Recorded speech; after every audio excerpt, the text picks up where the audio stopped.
I think they're basically saying that technology is really cheap to build. And there's a lot of people that can build the base functions very easily in this industry.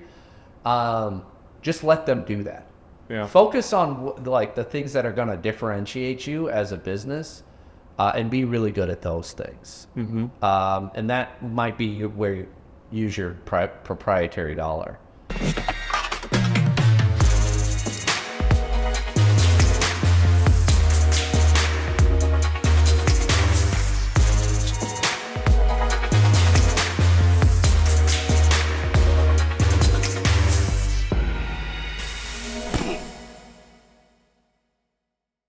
Dynamic Logistics is on a mission to create a better carrier experience with every single shipment. That means offering carriers competitive rates, communicating proactively, matching profile preferences with available loads, and processing automated payments within 48 hours of shipment delivery. Check them out at dynamiclogistics.com. That's logistics with an X. Welcome everyone to another episode of the Freight Caviar Podcast. Today we are in Chicago, beautiful Chicago. You can see the skyline right behind us. I am joined here with my co-founder, Christian Gebis, and Andy Tomka, the VP of Product at Movement. Andy has spent over 15 years at Echo Global Logistics and the last 4 years at Echo as a product manager before moving on to being the VP of Product at Movement. Andy, thanks so much for joining us here today. How are you? I'm great. Thanks for having me, Paul. Thanks for having me, Christian. Of course. Excited to be here. This is a great neighborhood. Yeah. And it's kind of old stopping grounds for me. Working at Echo, and I used to live in Old Town, and I can kind of see my house from here. So this is awesome. That's really cool. We just saw Andy a couple days ago at TIA in Phoenix. Yep. So we were in Phoenix, now back in Chicago. Andy, could you give us an introduction to who you are, where you came from, how you got into logistics, and your career? Yeah. So it was an accident, but intentional. When I was in high school, my uncle, I come from farming in Iowa, western Iowa. My uncle was kind of talking to another farmer, complaining about how the middleman always makes money. So I showed up at Iowa State University. I was going to be in the college of business, and I was like reading descriptions, and I was like, which one's the middleman? And they had a degree at logistics and supply chain management. So I signed up for that, and I remember like the first week of school, somebody in the college business saying, "You don't get a lot of freshmen that come here to do logistics and supply chain management." And I was like, "Oh yeah, well that's what I want to do." So she was kind of like, she was like, people fall into this business or fall into this major more so than intentionally get into it. Well, what I thought it would be and what it became is totally different, but I wasn't going to quit. So I did 4 years of that, and then I in college I dispatched trucks for a trucking company out of Omaha, Nebraska called Hill Brothers. There's somebody at TIA that I used to sit across the desk from, Liz Wayne, who's the founder of Able Transportation. It's such a small world. I spent my summer hanging out with her. Fast forward like 20 years, and now she runs a great company out of Omaha, Nebraska. And here I am in Chicago. But anyways, I graduated, worked at Menlo Logistics in Aurora, running routing guide freight for Unilever, Phoenix Brands. I did that for a year and a half, and then I was like, I'm living out in Aurora, single guy. I was like, I got to get out of here. So somebody I worked with at Menlo was like, hey, this upstart company in the city's hiring people like you, Echo Global Logistics, you should look it up. So I reached out, sent my resume, and like a week later, Doug was interviewing me, and that began a 15-year career at Echo. So that's a little bit of my start. I started helping Doug out almost directly with his previous startup, which was a company called Select Trans technology that he built to help 3PLs manage their LTL tariffs. And so that's where I started in the industry. Okay. I'm Yeah. kind of curious, what year did you start at Echo? I started at Echo in 2006. 2006. So that was like right at the beginning? Right at the beginning. I was the 60th employee. 60th employee. Okay. And there wasn't a lot of logistics people. There was Doug, there was Daryl, there was Aaron Leckow, there was a couple other people that came from the industry, but there wasn't too many of us. Echo was started as we were in the offices of Interworkings. The reason it starts is Eric Lefkowski and Brad Keywell had started this paper printing service company where they aggregated printing services, and they had to buy a lot of transportation, LTL freight specifically, because they were shipping a skid here, and the process of working with the LTL companies was really antiquated. It was a phone call, you weren't getting any discount on your freight. So they're like, we could be disruptive in this space, and they created you wouldn't start a brokerage this way. I just exclusively focused on LTL, which takes a lot of transactions to make up for the margins in truckload. But by happenstance, a lot of things kind of came together. It was disruptive, and they just kept adding on logistics talent after logistics talent through the years. So where we sit today is kind of fascinating because, a lot of this was not built up. We're very close to the Echo offices. I used to cut through Cabrini Green. Cabrini Green was all still standing. They were starting to demo a lot of Cabrini Green at the time. Parking you could park wherever you wanted. It was kind of a fascinating time to start over in that 600 West building. Sure. We were like early tenants. I mean, the building had just been rehabbed probably 3 years earlier. Yeah. So you were there when Echo went public. Yep. Which was what year was that? Well, so we got delayed. We were gonna go public in 2008. Okay. In October of 2008, and that got pulled back. And then we ended up going public, I think, in the spring of 2010 or maybe in 2009. Okay. Was that Erickson, his co-founder's second company at that point? Or? Well, so that's a part of the story. When I began, I was sitting with what became Groupon. It was the company called The Point, and I found, to be frank, those guys to be really unserious people. They were like shaving their heads, and they were coming up with all these goofy promotions, and I was just like, this is not a serious. Like, what are you guys doing? And it turned out that they became Groupon, and that was in a rocket ship. Groupon's kind of fascinating too, because a lot of their success had to do with they took the Echo training manual and just did a find and replace on all the Echo words, and it was a brokerage sales model. So they were reaching out to like mom and pop restaurants in the same way a freight broker would reach out to a shipper. Wow. So they took a lot of that Echo influence and just replicated it in a larger scale. That's incredible. I knew that. But so that was kind of it was a very fascinating time to be there and witness Groupon rising and witness like the growth of Echo. Yeah. So 2010, Echo goes public. Right. And then in 2021, they went private again. Right. Private equity bought them out. Right. And you were there too as well. I was there. That. Yeah. Through the whole transition. Right. Public, private. Private, public, private. Yeah. It's a unique perspective. Yeah. I mean, there's kind of some frustration there in the sense that like we took the business of brokerage really seriously, and kind of the narrative became towards the end of that public run, like we couldn't do anything right by like the investors in Wall Street. Like the company continued to outperform, and it was always. The narrative was like, well, this commissionable expense is there's other people innovating in this space, and they're going to get rid of this. And where's Echo going to be? Like, why would we put money into this? And here we are now, 3 years later? Mm-hmm. And I think Echo is doing really well. They're really well staged for what's going to be the next swing in this marketplace.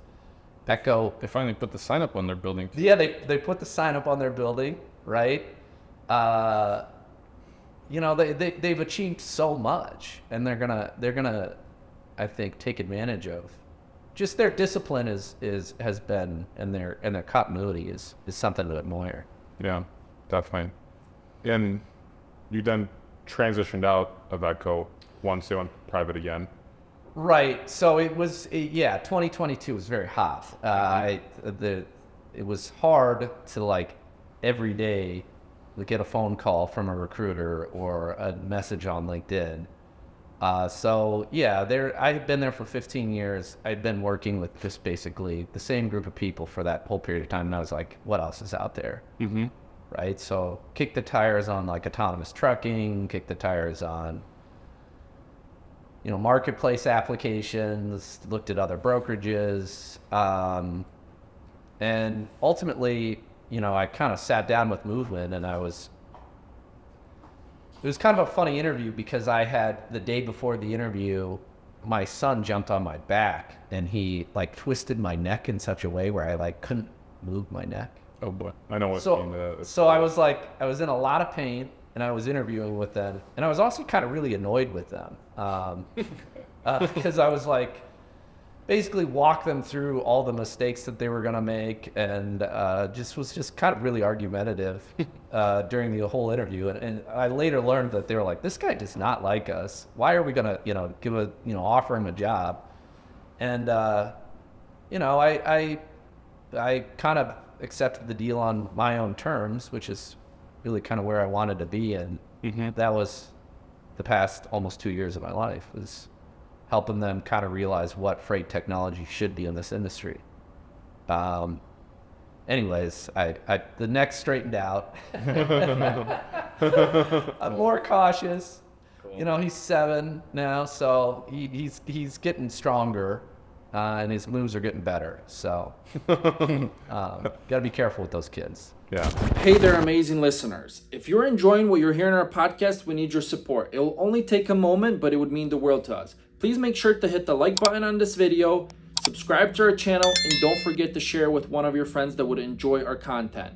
Your engagement helps us reach more people and bring more awesome episodes to you. Thanks a million, and thanks for being part of the podcast community. Definitely. Miss how to not immobilize his dad anymore. Yeah. I was like, I went and got a massage right before my interview, and this woman didn't speak any English, and she's just like, I'm like crying. I was just like, I just need to move my neck a little bit. That reset procedure. Yeah. It works though. It works like charm. They're like, he only looked at one of us the whole interview. I am curious though about Echo, because we didn't spend that much time about your time there, and the learnings that you took away from there. Because when you had your interview with Movement, you were telling them all the things that they were doing wrong. Right. So I'm kind of curious, like at the end of it, you were the project manager at Echo. Like right now, like I guess like what have you taken away from your time at Echo, and like where do you like foresee like the future of like the technology here in this space? Yeah, great question. So what I took, like the big thing that I took away from Echo was a lot of opportunities, the inventiveness of the broker, of that commissionable rep, to seek out like customers, but also invent solutions for their shippers and work closely with carriers that might be able to deliver a service. It was like they were endlessly creative and endlessly inventive. And what I saw was a TMS that we created in 2006, and we created a great TMS. It was a TMS that could automate, like pre-APIs, automate the rating of an LTL transaction. So, think about like why Inner Workings created Echo was they were struggling with this process of like rating and dispatching and working with LTL companies. And so what they wanted to do was basically make it so that was a really automated process. So the first bit of technology that I worked on at Echo was the LTL rating engine, which we called Rate IQ. And it's sounds crazy, but we would get these CDs of tariffs from SMC3, these czar-like tariffs, and we'd upload them and we'd manually adjust them, and the spreadsheets were endless. Wow. Rows of like zip to zip and class and all these breakdowns and where you would get these class break, that was a lot of the early career. So Echo creates that, but it also kind of makes a lot of core decisions about its technology at that point in time. And fast forward to like 2022, and we're still, Echo is still operating on that technology. So what I started to see in like the last 5 years of my career there was just really inventive reps creating solutions and being kind of hindered by the TMS. So they would identify some sort of consolidation operation that they could run, or something unique that they would work out with an intermodal provider, or a unique customer where they could deliver something, and it would become really laborious to execute on that, which would erode the margin in that transaction. So the big takeaway from that experience was that the TMS can't really limit that user in those ways, today and into the future. So that was a big kind of thing. When I sat down with Movement, I was like, listen, you're going to have all these problems if you don't get this core transaction right from day one. You're not going to be able to do this again. You might achieve success, but you're going to be inhibited in the same way that, Echo. And I've come to find out C.H. Robinson had the same problems. Coyote had the same problems. Global Trans had the same problems. These large brokers kind of had this very hyper focus on, well, it's one pick, one drop, one carrier, one customer transaction. And you can build a very successful TMS that's focused on that. But as pricing transparency has really come into play in this industry, it's been harder to achieve like what a standard transaction used to be the same way.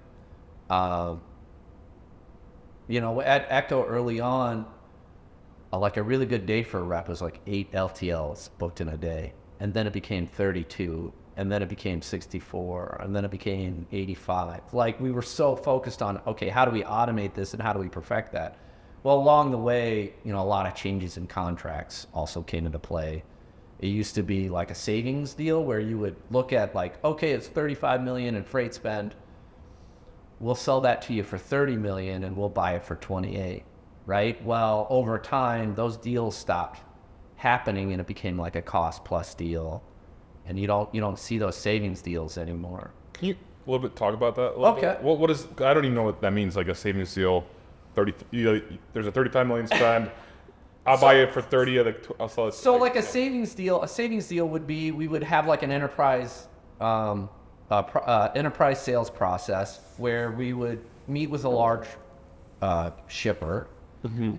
And we would say, hey, could we run an audit on your previous year's freight spend? And we would run an audit on who their carrier makeup was and what their cost was.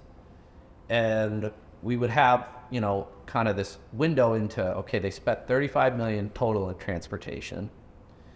And then we would run that through our network. We would take a look at, okay, same lanes, same tariffs, or on the Echo tariffs, what would that cost us? And then we would come out with, well, that would cost us probably about 28, and then it would cost to operate it, so we'd have to factor that in, and so we'd say, okay, well, the total package will be 31, right? Sure. And so they're like, hey, they can go back to their purchasing and say like, it was 35 last year, it's going to be 31 this year. Look at it, Yeah. Where's my bonus? Right? You look like the hero. Sure. That was good. That like nobody had really had these kind of very hyper-focused LTL kind of offerings. So Echo would offer this to its carriers? No, it would offer it to its customers. It would offer it to its shipping customers. And 35 is like a pretty good deal. That might be a little high. I think I remember the deals being like, 15, 20, 10 million, right? And it would be sometimes it would be totally exclusive to like one carrier. It'd be like Old Dominion or something. Wow.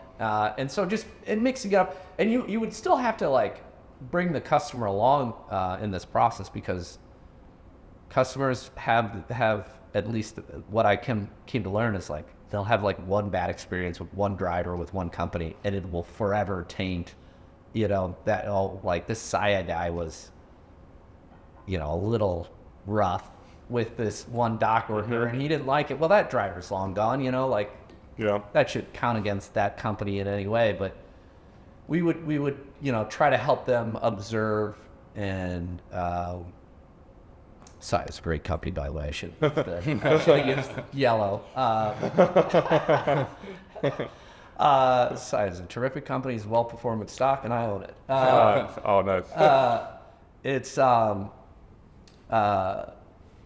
like these were kind of the structures at the time.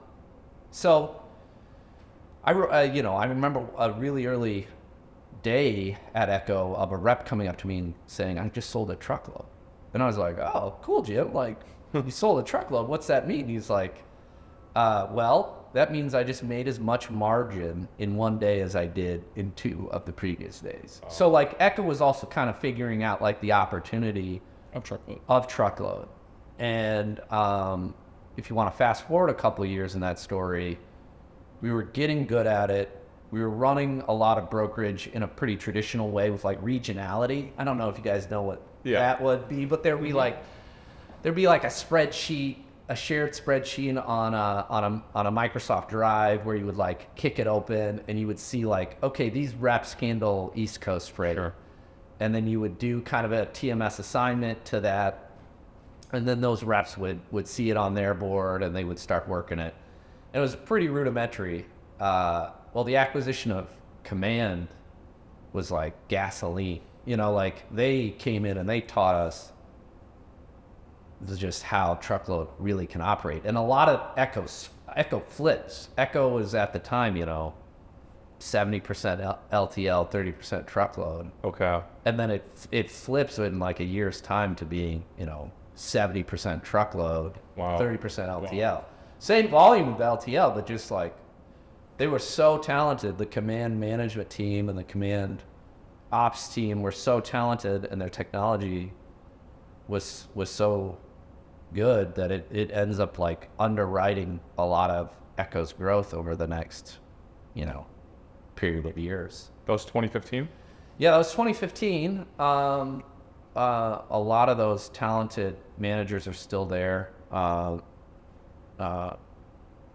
Carrier sales, they have one of the best carrier sales managers, Carlos Fernandez. We know Carlos. Well, yeah. I visited him back in September. He's good. I mean, he has a great perspective in the sense that he remembers like some of the difficult days at Echo of like sourcing carriers and working with carriers and building relationships and training people. And a lot of that became a lot easier to do after the Command acquisition. Okay.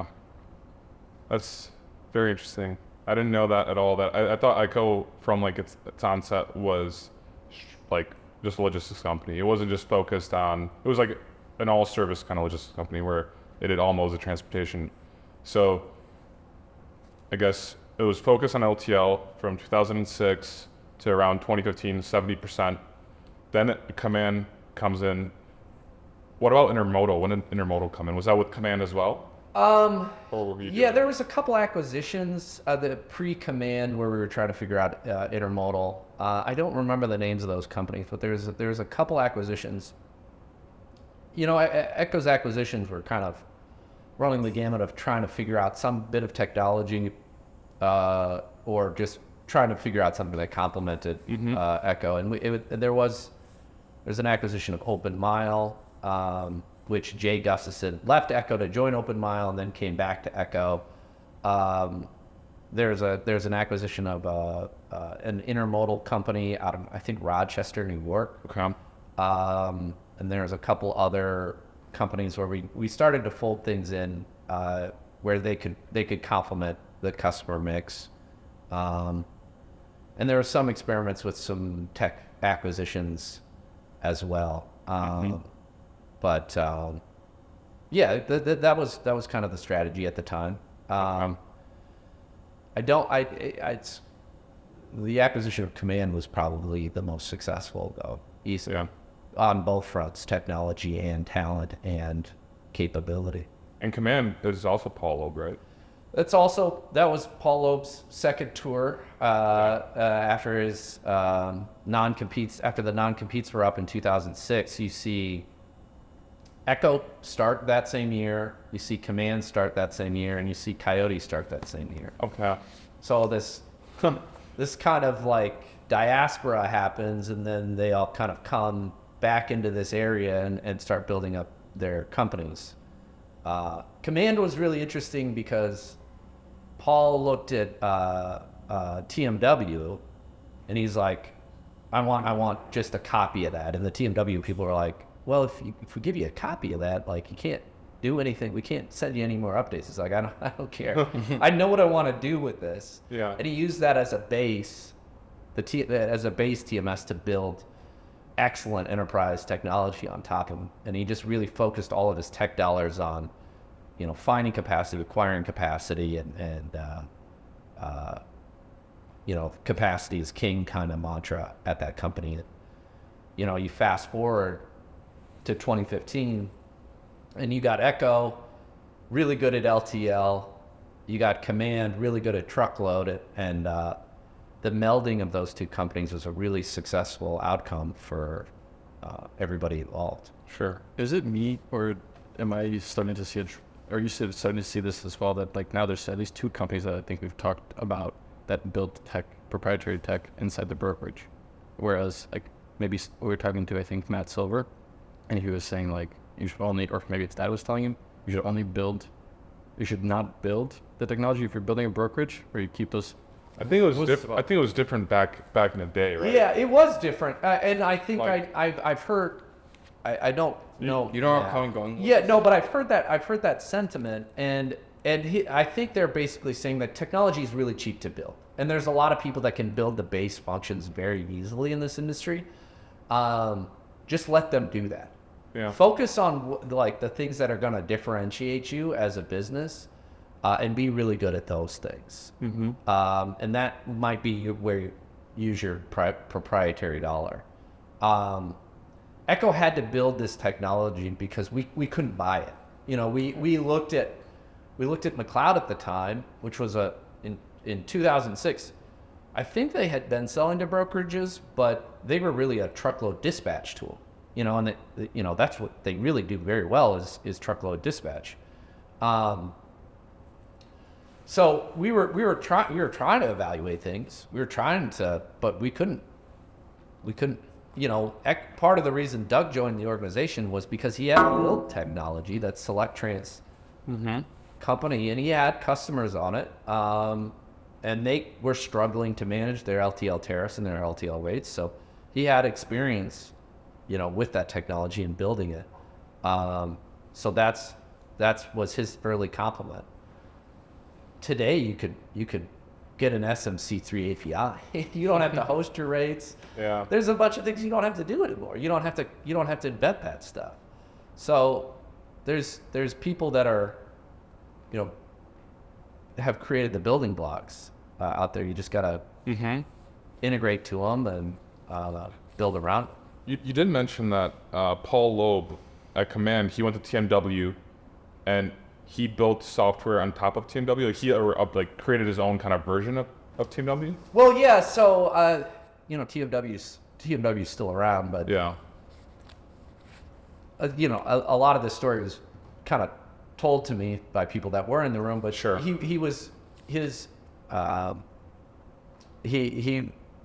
needed a piece of technology, and he knew that he was going to be very focused in truckloads. So he needed to evaluate something on how well it can do a truckload transaction.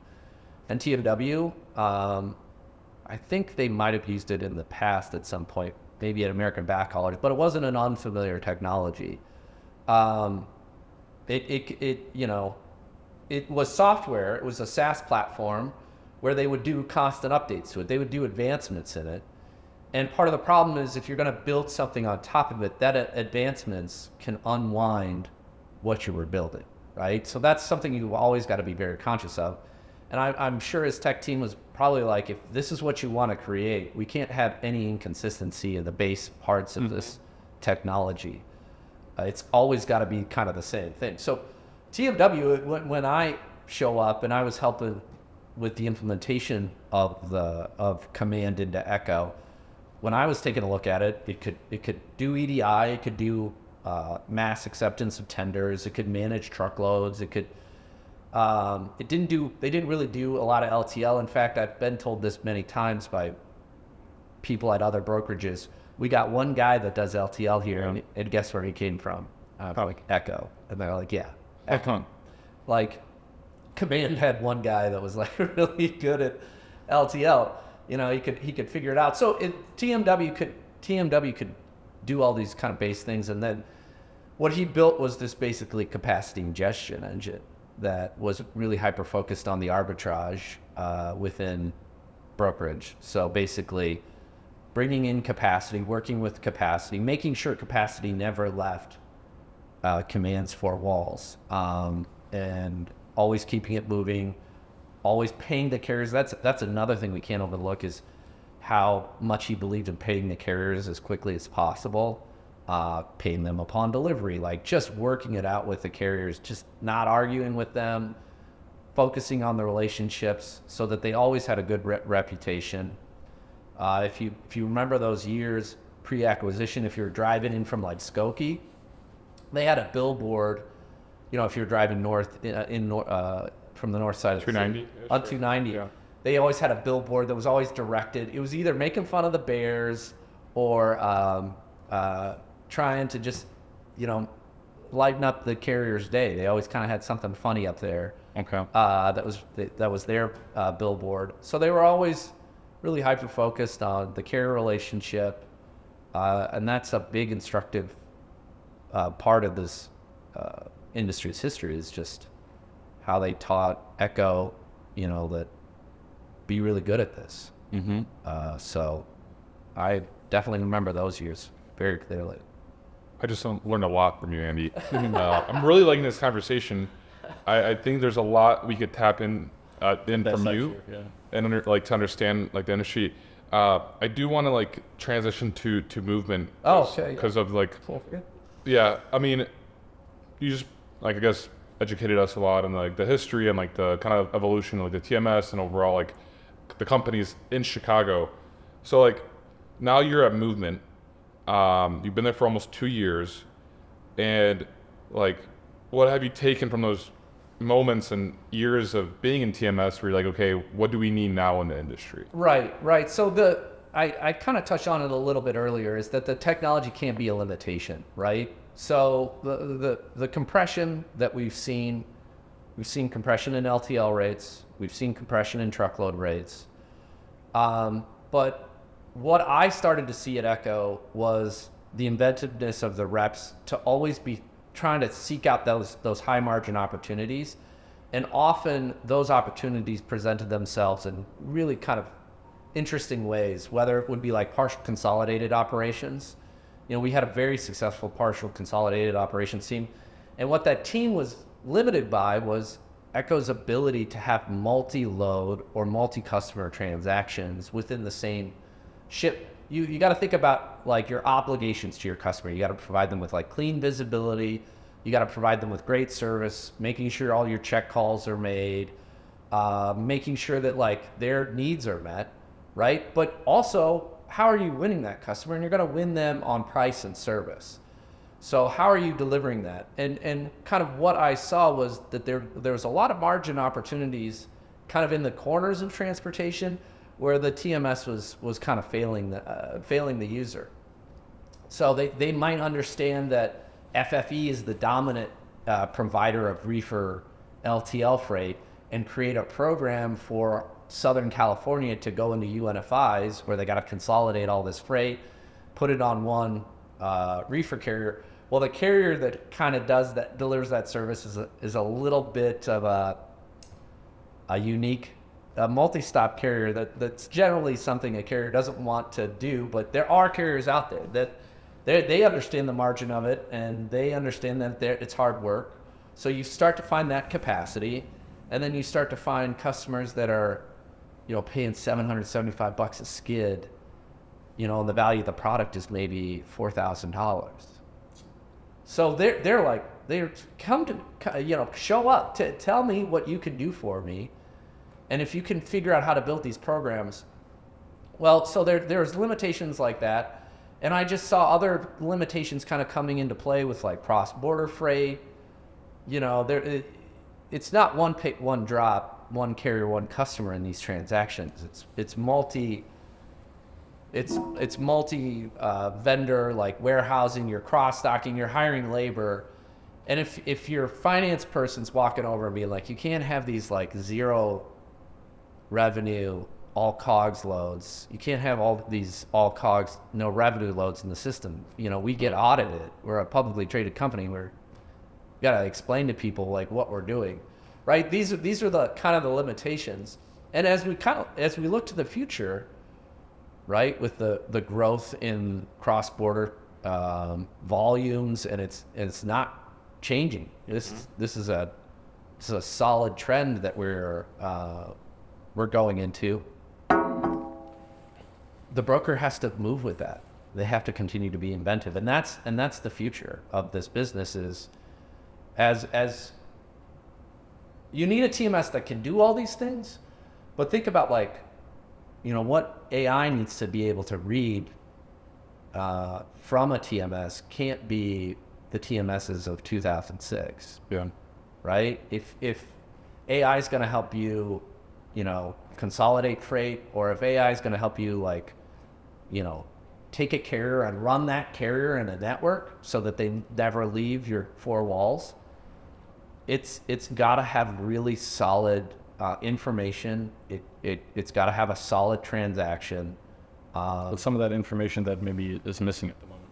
Yeah, it's missing. The industry needs to advance, and it needs to prepare. It needs to prepare for what's going to come, and it needs to have a little bit of insulation for the changes. It's always needed that, right? It's always, as a broker, you would get kind of nervous if your book of business was like 90% one shipper. It would be good maybe for you, but you would have to kind of understand that like being one-dimensional is High business risk.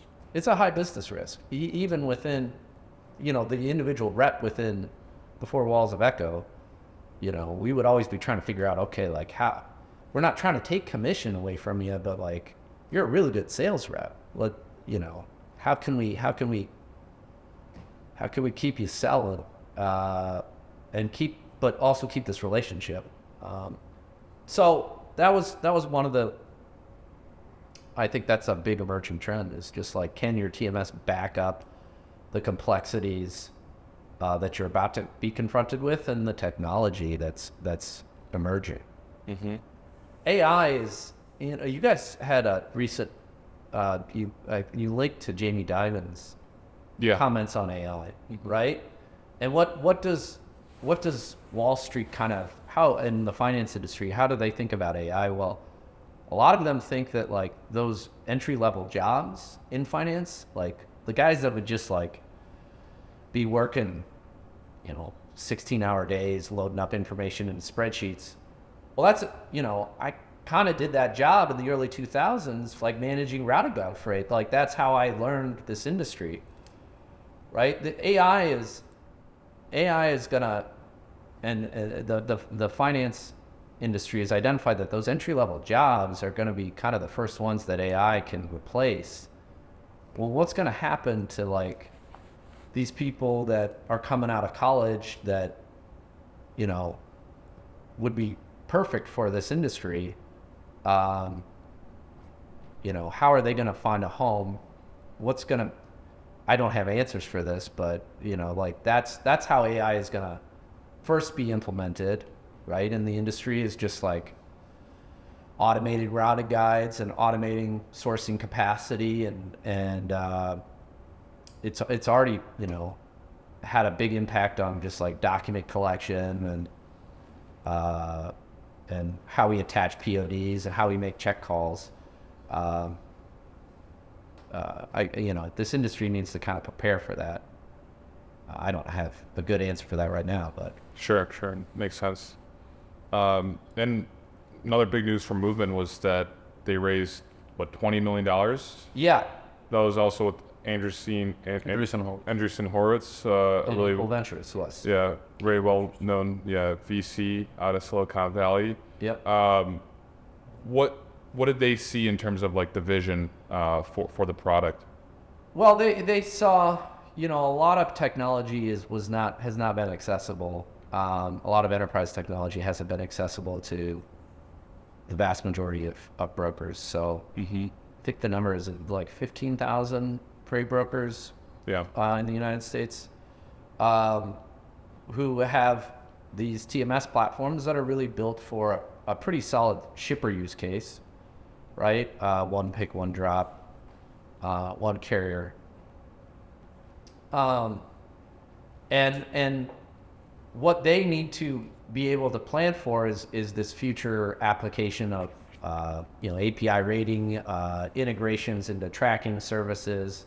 They need to focus on reducing their costs. So the thesis of Movement was, how do we help these brokers access this, and then what other services do they need? So like the early kind of iterations of Movement it was going to be a marketplace TMS, kind of very similar to Merge.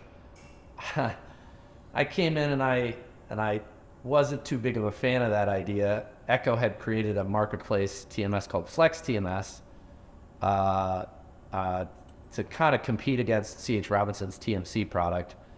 And what we had found was there's a lot of difficulty with the shipper profile. So we built that technology to access like the 300 plus million freight spend. And the problem quickly became like the shippers all wanted a deeper integration with us. They were like, okay, now cut POs for us. And we're like, okay, now be a WMS.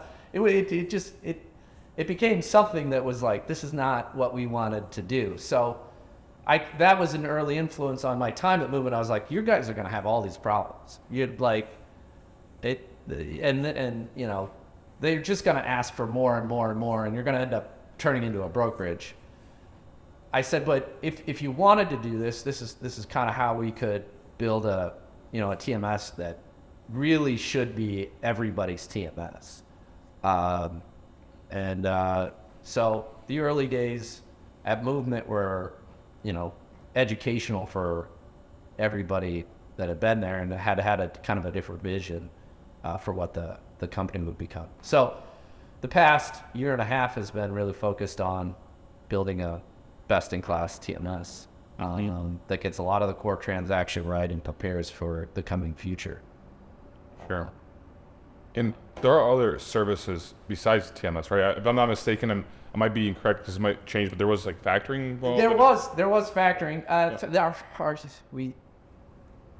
We took kind of a detour into factoring. We don't do that anymore. Okay. I think, one of the lessons learned, I think, from that time was, I came back with a couple estimates about what realizing a TMS, how long that would take. Mm-hmm.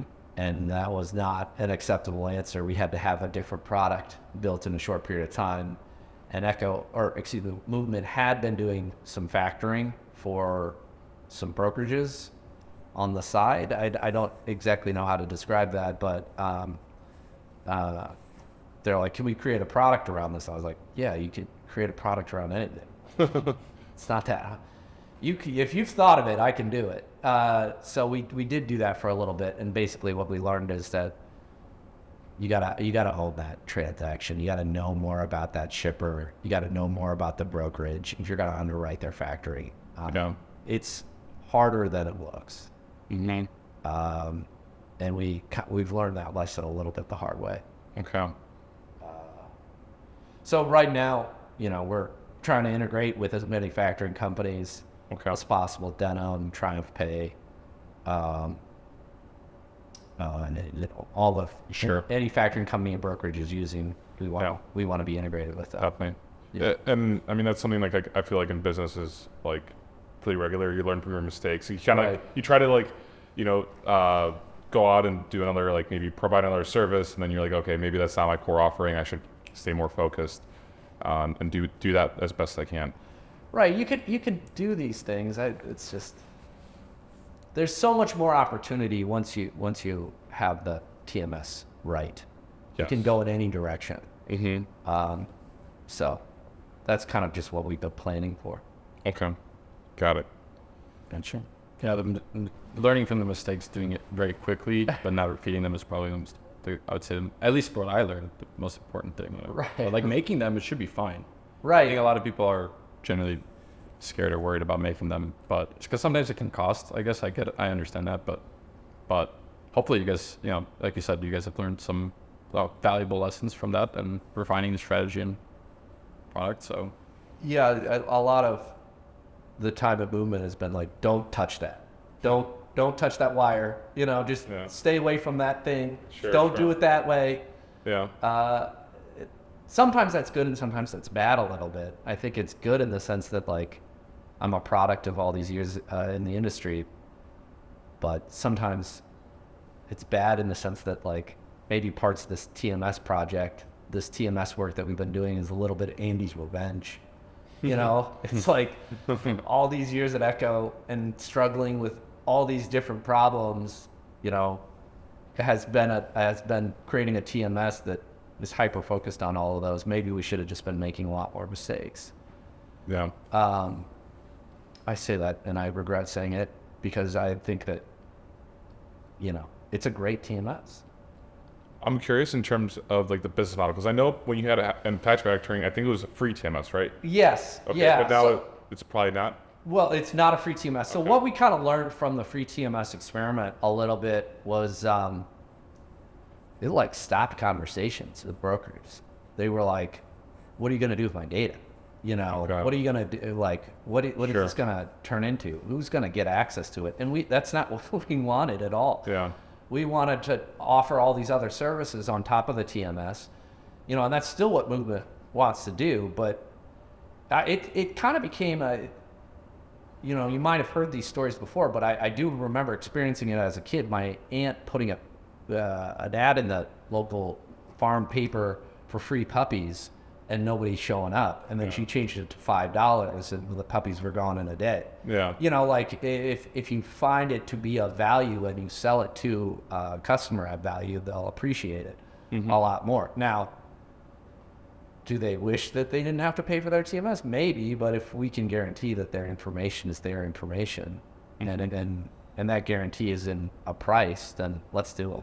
Yeah. Let's not use free as somehow a weird hindrance to having you be a customer of ours. Sure. So that was a lesson learned. But there's so much opportunity for helping brokers manage their commissions, helping them manage their finances, helping them access a line of credit, maybe a freight bond, sourcing capacity. That the roadmap stretches off into infinity. Can you talk a little bit about that, like the roadmap for the next, like, I don't know, maybe a year or so, or like for the next few years? Yeah. So I mean, there's the way we're kind of looking at it right now is there's a lot of opportunity in the quoting workflow and the pricing workflow for the brokers. So, from my time at Echo and from just like industry metrics, about 27% is the number that I use of a broker's day is spent pricing and quoting. It's the overwhelming majority is just like understanding a price, finding like the price sensitivity in the shipper, understanding where they are on like a spectrum of, service to price. It's the overwhelming, and it's also a very fast thing to do, right? A broker with like, let's say 4 years experience on average takes about 3 minutes to quote a customer. Sometimes they're so fast you don't even understand what they're doing. If you go to these brokerages and observe them and listen to them on the phone call, they're like, there's no pleasantries. They're picking up the phone and saying 3,500 and then hanging up, and you're like, what was that?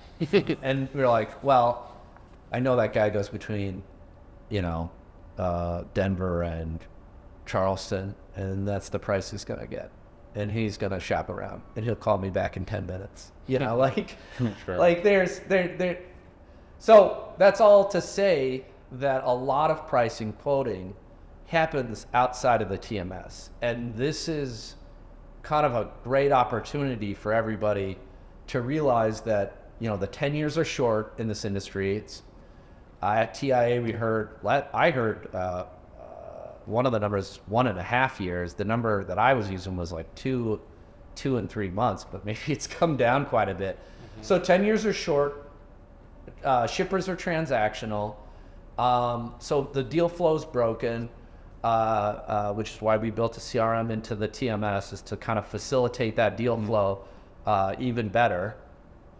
So the horizon is how can you capture this information and serve it into your internal users more efficiently, right? So if you do that $3,500 quote, right, and you lose, how do you understand that that's a loss, right? Every bit of information on that phone call or in that email is an opportunity for your organization to get better at itself. Unfortunately, a lot of TMSs, a lot of brokerages run 2 TMSs. They run their TMS and they run a shadow TMS, and their shadow TMS is their inbox, right? Where they're capturing core parts of information, and that information is not ingested and no learnings are conducted from that, which could make the brokerage a better service provider. It can make those less experienced reps more accurate in the rates that they produce.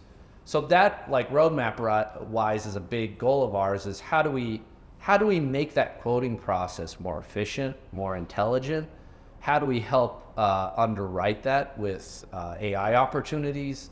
Just out of curiosity, have you looked at integrating with any individual providers of such services? Yes, we have. Yeah, so there's a lot of emerging point solutions with this that all kind of do a little bit in a different way. So how do we incorporate those, into the TMS, and then the data layer behind that, right?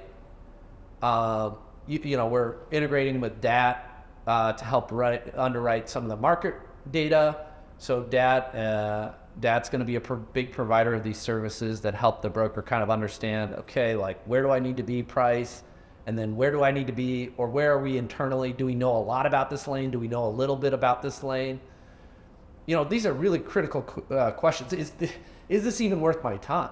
That's often a bad outcome at a brokerage, is somebody with less experience spending an inordinate amount of time trying to understand, like, a lane that they don't even do very well, that they're going to source, the anemic, it's an anemic lane. They're going to struggle to source in it. Just understanding this at a service, at a level. Is the market up, down in this lane? These are all critical things that we got to help our customers answer. Sure. And a big opportunity. Yeah, definitely. I know that before, you want to go? Okay.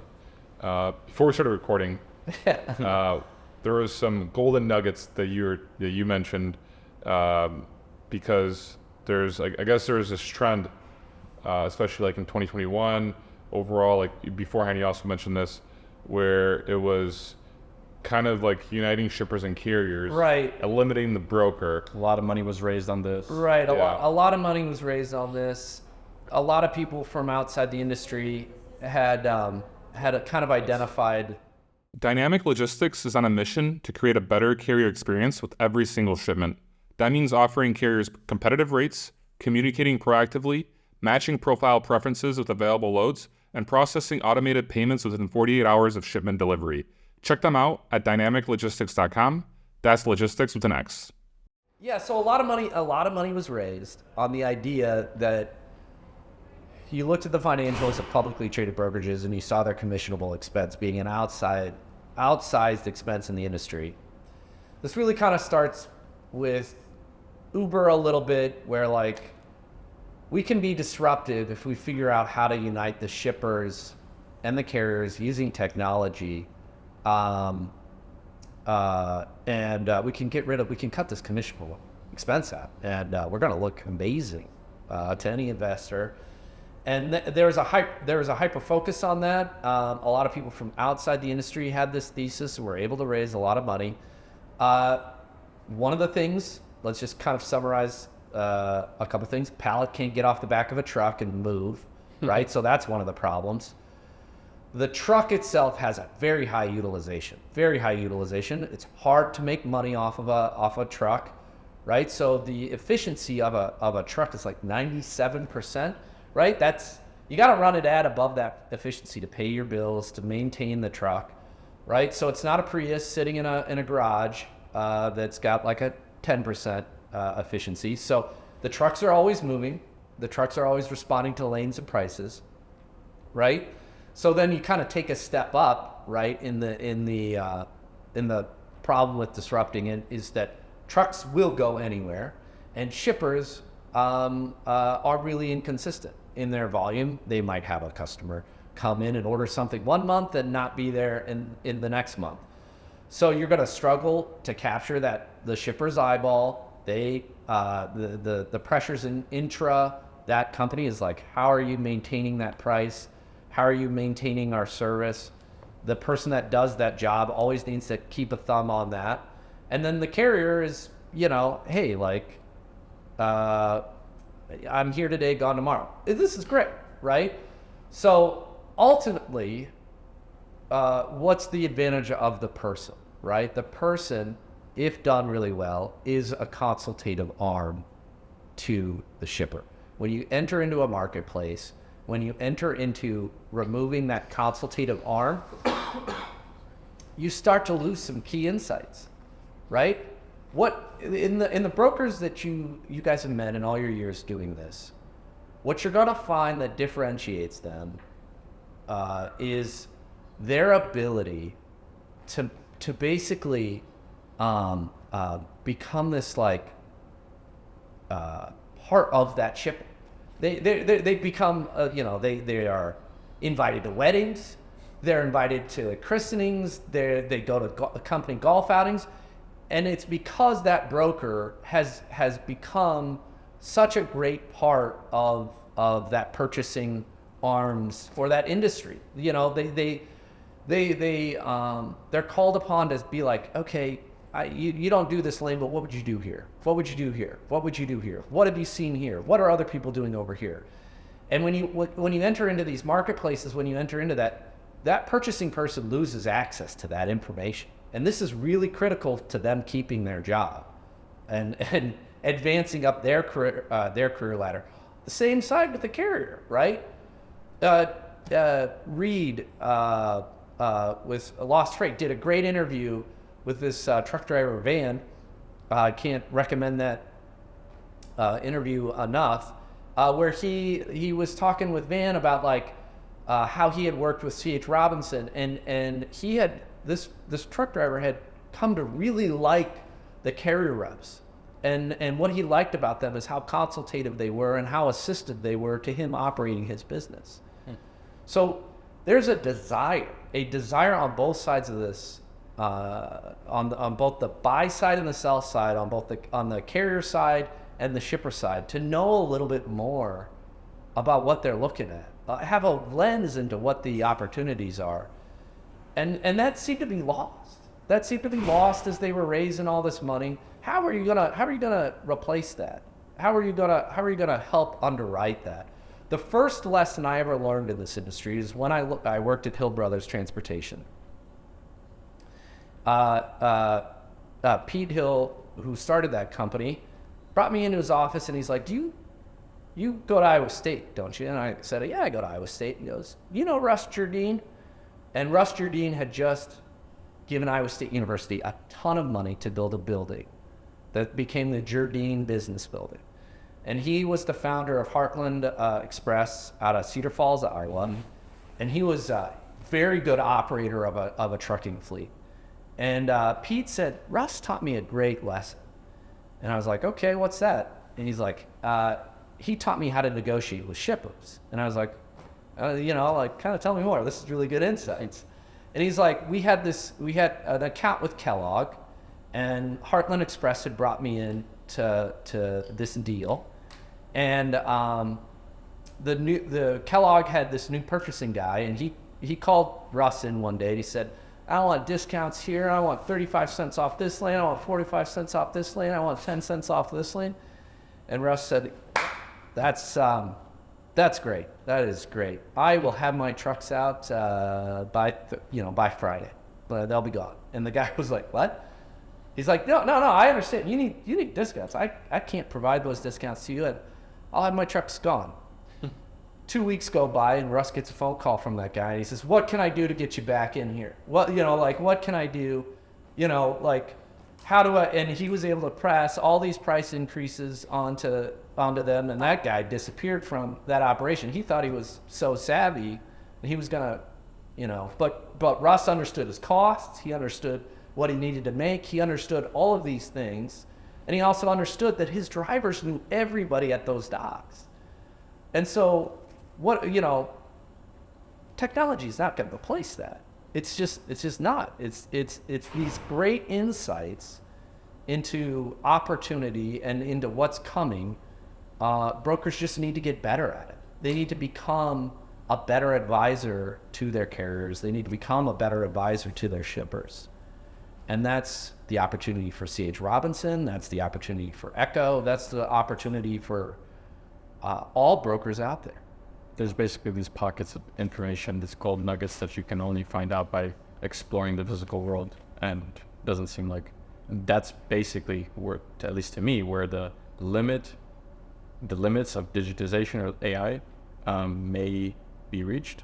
And you, as of right now, unless you have a humanoid robot walking into these facilities and interacting with these people, like, you can't really discover those pockets. But even then, your point is completely valid. It's like those relationships with the individuals at the physical level, that's really where the cutoff is for digitization, I think. Right. At Echo, we would kind of like shake our head about this. We would be like, we'd shake our heads in a couple different ways on like public earnings calls. The investors would badger us over the head. They're like, aren't you worried about Convoy? Aren't you worried about Amazon? Aren't you worried about all these things? And Doug would be like, we just had the best quarter of our entire history. And, we're just going to keep doing things, better. So we would shake our heads about that. And then we would kind of shake our heads about like, the problem is not replacing the people. The problem is assisting in underwriting the people in this industry in a better way. That's what the problem has always been. For movement and for the future is like, how can you help that 2-year rep look like a 6-year rep? How can you help that 6-year rep look like an 8-year rep, right? These guys that have these like Rain Man kind of experiences where they're just like sitting in front of 6 monitors and they're like 1,400, 1,800, there's gonna be trucks over here. It's not intuition, it's experience, and they're not wrong. You talk to, there's so much confidence. They're like, I'm wrong 10% of the time. No. Yeah, you're wrong 10% of the time. You're a great rep. How do we take somebody out of college and make them look like you? Not how do we replace you? Mm-hmm. I hope that anybody that's listening is like, okay, we gotta invest in technology in the right way and evaluate technology on how it's assisting our people rather than how it's replacing. I think like observing C.H. Robinson at a distance, like that was kind of like a disappointment. I thought that they got too far into that trap of like, how are we going to compete with Convoy and not how are we going to re-platform and underwrite our transactions better within our core offering. C.H. Robinson does so many things so great, and their people are very talented. I think that was a miss. So, maybe at least. if you're at this point in the podcast, like, yeah, We'll have a lot of listeners here, especially with this view. People are going to be tuning in. Andy, this has been great. I feel like I've learned a lot. This was kind of like a refreshing kind of like course, a little bit on Echo, the TMS industry, like the industry moving forward, what you're looking to build that movement. Honestly, like that, I absolutely like truly enjoy this conversation with you. Thanks. Before we sign off here, like, is there anything you'd like to talk about or add, or like something that you want to like, say at the end to our viewers? Yeah.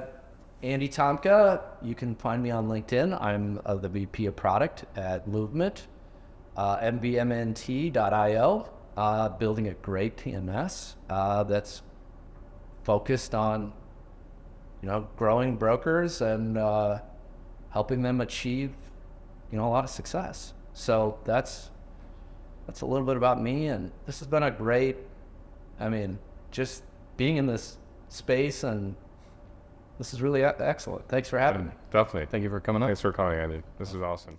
Thanks for tuning in to the Daily Freight Caviar podcast. If you enjoyed the podcast, or if you didn't, leave a review. Let me know what you think. I appreciate any feedback. If you'd like to have more Freight Caviar content, go to freightcaviar.com and subscribe to my email newsletter.